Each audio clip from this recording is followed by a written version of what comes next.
There is a moment in almost every young player's life when they quietly ask themselves a dangerous question. Do I actually have what it takes? Not what their friends say, not what their parents hope, but truly, deeply. Do they have the traits that separate the thousands who try from the few who make it? The uncomfortable truth is that going professional in football is not just about talent. Talent is common. What isn't common are specific psychological patterns that show up long before contracts, long before scouts, long before academy trials. The players who eventually go pro show signs early, not in their highlight reels, but in how they think, how they react, and how they endure. The first sign is an unusual relationship with feedback. Most players love praise. It feels good. It validates identity. It confirms belief. But future professionals crave correction.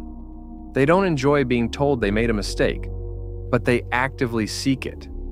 After a match, while others talk about their goal, they replay the 2 poor decisions they made under pressure. They are not obsessed with looking good. They are obsessed with getting better. This difference is subtle but powerful. When a coach criticizes them, they don't shut down emotionally. They don't argue internally, they analyze, they ask questions, they want specifics. This behavior signals something deeper. Their ego does not control their development. And at the highest level of football, ego is often the ceiling that stops progress. Players who eventually go pro show an early willingness to detach their identity from their performance. They understand that mistakes are information, not humiliation. The second sign is discipline that survives inconvenience. It is easy to train when motivation is high and energy is fresh. It is easy to push hard when someone is watching. But professionals are built in the quiet hours when nobody is impressed. The player who trains when it is raining, who finishes his extra touches when his friends have already left, who works on his weak foot when it feels frustrating. That player is building something invisible but powerful.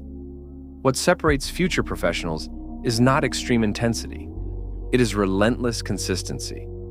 They do not rely on emotion to decide whether they train. Training is not optional. It is integrated into identity. Missing a session feels wrong to them, not because someone will be disappointed, but because they hold themselves to a private standard. Over time, this private standard becomes their competitive advantage. The third sign is emotional recovery speed. Every footballer makes mistakes. Every footballer loses the ball, misses chances, or gets beaten defensively.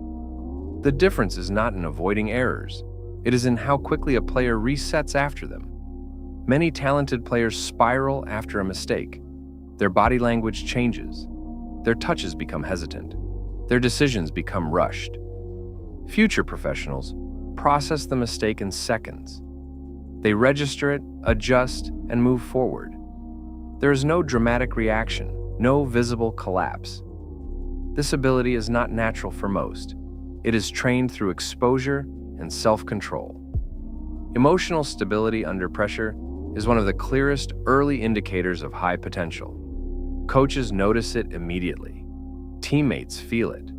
Opponents sense it. The game becomes calmer around players who do not panic.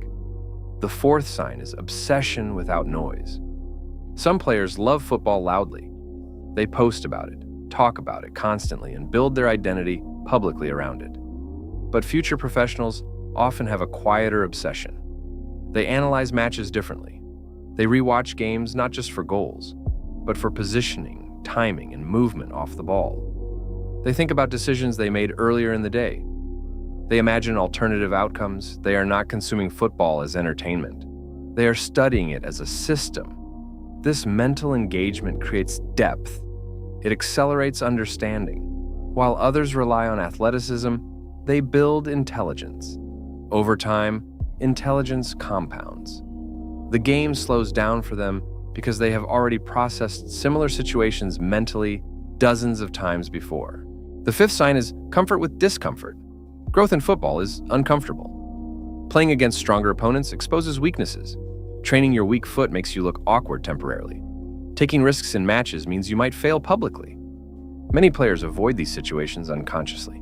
They choose the comfortable pass instead of the progressive one. They stick to their strong side. They avoid competing against players who challenge them physically or technically. Future professionals lean into discomfort. They seek stronger competition. They deliberately work on weaknesses. They accept that looking average today is the price of being exceptional later. This tolerance for temporary embarrassment separates long-term developers from short-term performers.